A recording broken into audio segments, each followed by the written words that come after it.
kali ini ketemu lagi sama gue Adinda Mutiara Ramadhani. Dan gue pengen undang temen gue di acara podcast gue, yaitu Azhara Magfiro. Yeay, makan dulu dong.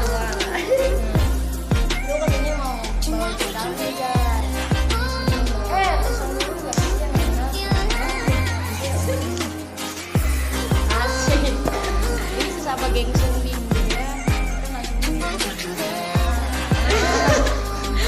Banget anjir. Ya. Nah, gue di sini tuh mau ceritain tentang Tangkuban Perahu. Nah, Tangkuban Perahu itu tentang dimana seorang ibu menikah dengan seorang anaknya sendiri. Kalian jangan sampai gitu ya, nanti ya aduh begitu juga bahaya. Apalagi malu janda, be. Gue ya. Oh iya. Agak ya kan. Oke, di sini gue mau bercerita. Jadi tuh pada zaman dahulu tuh ada seorang anak raja yang namanya Dayang Sumbing. Dayang Sumbing ini mempunyai anak namanya Sangkuriang. Nah, dia juga tuh mempunyai peliharaan yang bernama Kumang. Nah, si Kumang ini kan seorang anjing. Oh anjing. Sensor. Nah, sebenarnya tuh peliharaan dia ini tuh adalah ayahnya si Sangkuriang. Dia tuh jadi tuh kayak dikutuk itu sama titisan dia. Kayak siapa? Leodora. Itu hero Oke, nah di situ si Sangkuriang itu tuh nggak tahu kalau bapaknya itu tuh dikutuk menjadi peliharaan dia. Nah, gimana ya? Si Dayang Sumbing itu mau cerita tuh tapi takut kayak anaknya tuh merasa rendah hati, rendah diri, nggak percaya diri, kayak gimana sih kayak Ini bapak gue anjing gitu ya. Jangan disebut gitu juga dong. Nah, si Sangkuriang ini kan demen banget tuh bolak-balik masuk hutan buat ngeburu. Nah, pada suatu saat tuh dia masuk ke dalam hutan buat ngeburu. Nah, pas dia di perjalanan dia ngeliat seekor rusa. Nah, seekor rusa itu tuh Aduh, saya ada film Frozen makasih. rusa ya. Rusa temen lu. Nah, jadi tuh bercanda mulu. Nah, jadi tuh pas dia nemuin seekor rusa, dia membidik panahnya tuh. Kena lah, udah kena terus si rusanya jatuh. Dia menyuruh seekor peliharaannya itu untuk ke hadapan hewan yang kena Si rusa lah. Ya, si rusa itu. Nah, tapi karena Kumang yang gak mau, nah akhirnya kesel, jengkel dia si Sangkuriangnya. Dan akhirnya si Sangkuriangnya kesel. Nah, si Kumang itu tuh dibunuh sama si Sangkuriang. Kok si Sangkuriang dibunuh? Si Kumang. Gimana sih kebalik-kebalik? Nah, si Kumangnya tuh dibunuh sama si Sangkuriang karena dia kesel gara-gara dia nggak mau disuruh. Akhirnya dia dibunuh.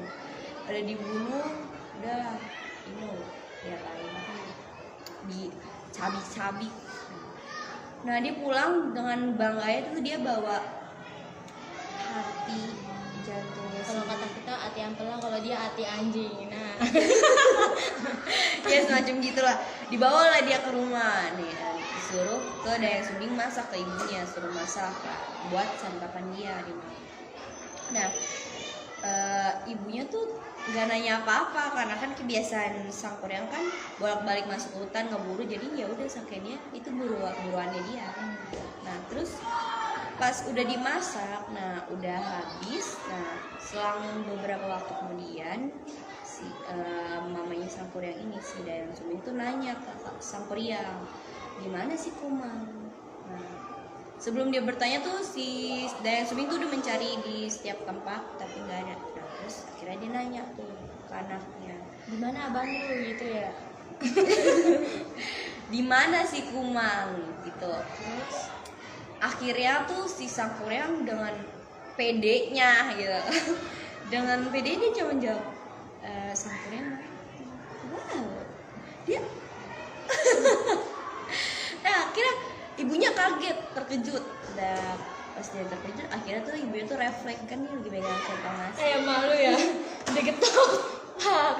Untung aja nggak gagal otakan orang. Udah ada gitu, ibunya kaget, dia refleks. Akhirnya dia mengukur si Sangkuriang tuh pakai centang nasi. Dan ada lebam di kepalanya. Baru lebam orang jahitan. Oh iya, jahitan ya lupa. Lu baca buku gak sih? Ya kan karena gue podcast jadi seingat gue aja ya gak sih? Ya udah tuh. Akhirnya tuh dia diketok, dia kesel, akhirnya si Sangkuriang tuh diusir sama si Daya Sumbing. Diusir, akhirnya ya udah mau nggak mau si Sangkuriang keluar dari rumah. Nah habis itu dia kan bingung tuh mau kemana. Kalau kita jadi Sangkuriang udah gelandangan dia. Gue mau nyari kerja. Nah akhirnya tuh si Sangkuriang tuh berlayar ya kan. Belayar. Nah, setelah beberapa tahun kemudian dia balik tuh ke kampung halamannya mencari rumah dia. Nah pas saat si Sangkuriang berlayar tuh bertahun-tahun ibunya tuh bersemedi. Buat ngapain? Buat Biar awet muda. iya benar sekali. Cuma semandinya begini. Kayak Iya, dia Ratu Pantai Jelata. Salah. Kok jualan selatan tuh? Oh. Kalau kita kan jelata. Nah, pas dia bersemedi tuh dia minta ke dewa agar dia tetap awet muda, cantik, tidak menua. Nah, Kayak Frozen. no comment. Nah, akhirnya tuh dia bersemedi bertahun-tahun, akhirnya tuh dia dikabulkan. Nah, pas Sangkuriang balik ke kampung halamannya tuh. Nah, saat si Sangkuriang berlayar, udah bertahun-tahun dia berlayar nih. Akhirnya dia pulang ke kampung halamannya. Dia pulang, dia nyari tempat tinggal yang dulu. Akhirnya tuh ketemu. Nah, sangkanya dia pulang ke situ bakal ada perubahan di kampungnya loh. Ternyata tuh enggak.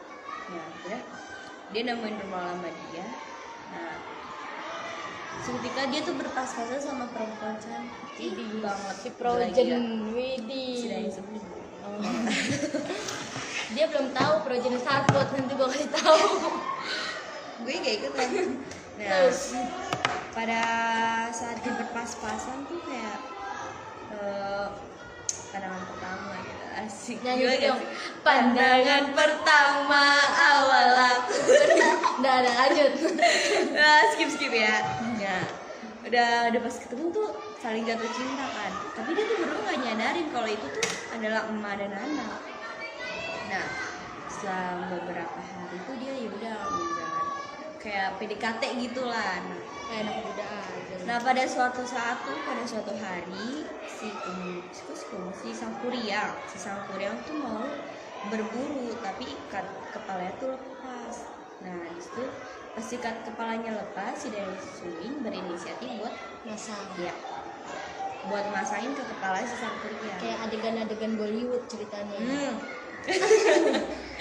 Nah pas si Daya Sumbing mau memakai ikat kepalanya ke Sangkuriang tuh dia ngeliat ada bekas luka di kepalanya. Nah terus si Daya Sumbing tuh nanya ke Sangkuriang, bekas luka itu bekas apa? Nah akhirnya si Sangkuriang tuh cerita ke Daya Sumbing kalau itu bekas luka adalah bekas kena pukulan ibunya saat tahu peliharaannya dibunuh oleh dia. Terus akhirnya tuh Daya Sumbing kaget dengan cerita itu. Nah terus habis itu Daya Sumbing tuh masih tahu kalau dia tuh adalah ibunya, tapi dia nggak percaya karena kan dia muda nggak tua. Terus sama gue mungkin udah keriput. udah bercanda mulu lah. Nah entah gitu Tapi malu keriput kan. malu mau gue sama Kembar. udah gendut gitu. Nah udah kayak gitu Sangkuriang tuh ngekeh kalau lu tuh bukan ibu gue gitu. Nah terus tapi tuh Daya Sumbing tuh ngekeh kalau saya tuh ibu kamu gitu. Orang gue inget kok lu yang gue getok.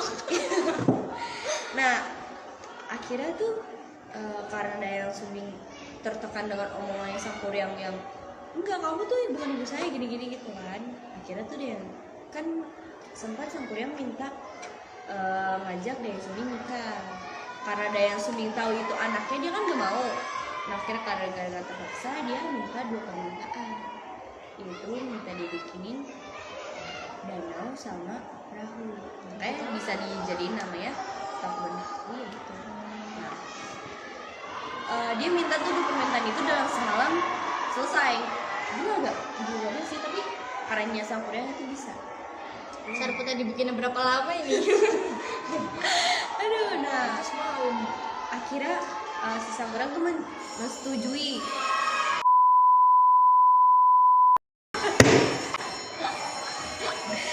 Sudah dulu ya, sudah. Gue masukin kan? Gue udah capek-capek cerita. Apaan pakai bel? Terus lanjut. Oke. Nah, akhirnya tuh si Sangkuriang tuh mensetujuin 2 permintaan dari Sumbing. Dalam semalam dia bakal ngabulin 2 permintaan itu. Dibantuin sama Mang Boni. Terus capek bercanda mulu ya. Nah, dan gitu akhirnya dikabulin. Ya udah, akhirnya mau nggak mau istri yang Sumbing nikah. Ya udah, akhirnya menikah. Begitu Gila lah sih. Tapi gila sih, yang nggak bisa berpikir kayak bisa gitu loh, cuma sama anak gitu.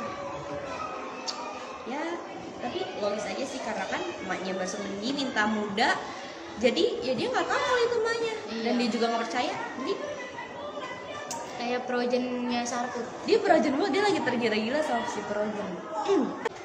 Nah, gue udah selesai cerita nih. Nah, dari sini gue udah ngasih sedikit cerita tentang Takburan Perahu dari cerita gue yang asik. Kalau ada kesalahan kata BTW lu nilai moralnya cari sendiri. Gue malas banget dari nilai moral ya. Makasih jangan lupa guys.